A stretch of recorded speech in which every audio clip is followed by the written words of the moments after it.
Assalamualaikum warahmatullahi wabarakatuh. Bismillah, alhamdulillah, wassalatu wassalamu ala rasulillah, amma ba'd. Sobat milenial dan Gen Z, kembali lagi kita di program Sore-Sore Berkah. Berkah terus, Masya Allah. Sesuatu yang menjadi mahkota dari manusia setiap kita adalah sehat.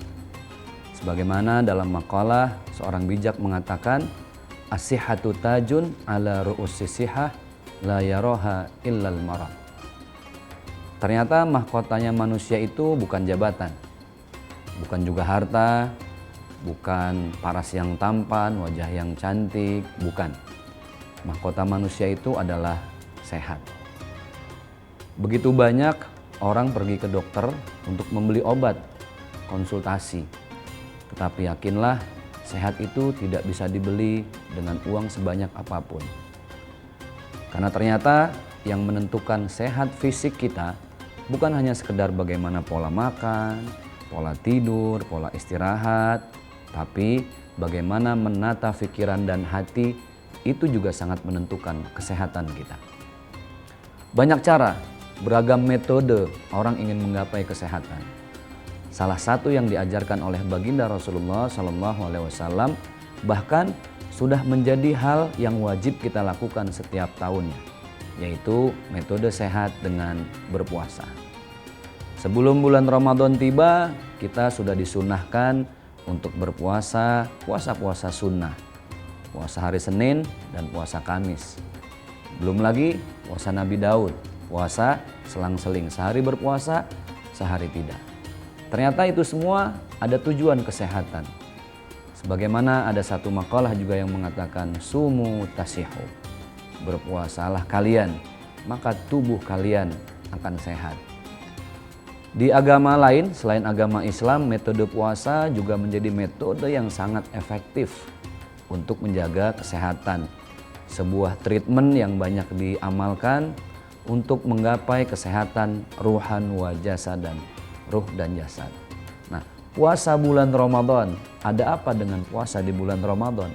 Ternyata memang sebelum masuk bulan Ramadan, 11 bulan sebelumnya, kita mengkonsumsi apa saja yang kita makan.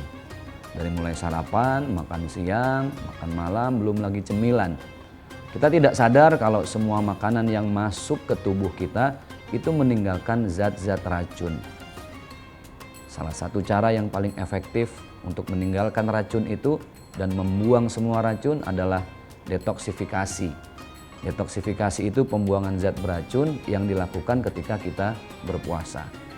Dan subhanallah, ternyata di tahun 2008 ada sebuah penelitian teman-teman yang membuktikan kalau ternyata puasa yang paling efektif untuk menghilangkan semua zat racun yang menempel di lambung-lambung kita, di usus kita, tidak lain adalah puasa yang dilakukan lebih dari 30 hari. Dan sobat milenial, subhanallah, puasa Ramadan kurang lebih 30 hari. Berarti itu sesuai dengan masa waktu di mana racun-racun itu akan menguap. Maka jangan heran ketika orang berpuasa ada bau mulut yang keluar. Kenapa? Itulah proses pembuangan sampah yang ada di tubuh kita. Tapi Rasulullah menjanjikan barang siapa yang berpuasa kemudian keluar sesuatu yang bau dari mulutnya, maka Allah ganti di surga nanti dengan wangi kasturi. Bagaimana sih supaya kita fit setiap hari di bulan Ramadan? Tentunya harus dengan persiapan sahur yang mumpuni. Maka sahur dalam agama kita hukum fikihnya adalah sunnah, disunahkan. Siapa yang melakukan sahur dia dapat pahala. Yang tidak melakukan sahur tidak berdosa. Tapi sebaik-baiknya puasa di bulan Ramadan yang kita lakukan dari mulai azan subuh sampai jelang azan maghrib sampai beduk berbuka, itu kita persiapkan dengan sahur yang terbaik. Dari asupannya, gizinya, vitaminnya, dan lain sebagainya. Karena sebenarnya proses berpuasa ini untuk mendidik hati, mendidik pikiran, dan mendidik semua anggota tubuh kita supaya mereka seia, sekata, sejalan, seirama. Kenapa harus seirama dan sejalan? Karena memang antara tubuh dengan hati dia harus sama. Bagaimana tubuh ini ketika dia lelah, ketika dia capek, dia perlu asupan makanan. Tetapi hati ketika dia lelah, dia memerlukan sesuatu yang disebut dengan zikir, yang disebut dengan tausiah, yang disebut dengan sholawat. Maka puasa pada hakikatnya membuat pikiran kita lebih tenang. Dulu di zaman kita sekolah, saat mau ujian, berapa banyak kita disarankan oleh para guru kita untuk berpuasa sebelum ujian. Karena hanya orang yang dalam keadaan perutnya lapar, yang hanya bisa berpikir tenang dan mengurangi emosi serta hawa nafsunya. Masya Allah, hebat. 14 abad yang lalu, 1400 silam, Rasulullah memberikan sunnah ini, tetapi baru terbukti pada zaman modern. Tidak selamanya fisik ini mampu mengatasi segala permasalahan, tapi hati adalah sesuatu yang paling penting. Maka Rasulullah menunjuk hati itu adanya di sebelah sini. Dan hati itu bagaimana cara kita mengolah tubuh. Hidup kita adalah apa yang kita makan. Maka makanlah apa yang bermanfaat bukan hanya untuk tubuh, tapi untuk kesehatan hati kita. Rasulullah mengajarkan ketika berbuka, berbukalah sekedarnya. Jangan dalam keadaan perut yang terlalu kenyang. Maka ketika kita sholat maghrib, isya, disambung lagi dengan tarawih dalam keadaan mengantuk. Sebenarnya berbuka puasa mengajarkan kepada kita untuk menghindari hawa nafsu kenyang. Karena sebenarnya perut itu harus dibagi menjadi 3 bagian.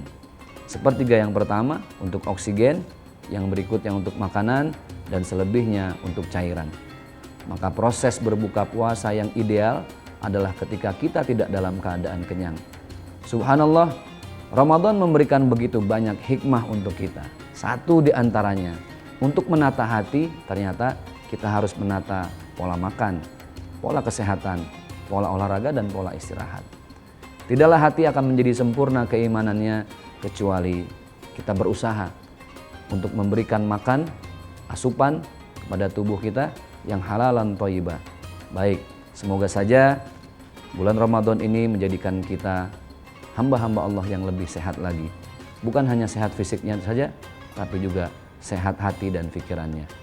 Ketemu lagi nanti di episode berikutnya pada sore-sore berkah. Berkah terus, Masya Allah. Wassalamualaikum warahmatullahi wabarakatuh.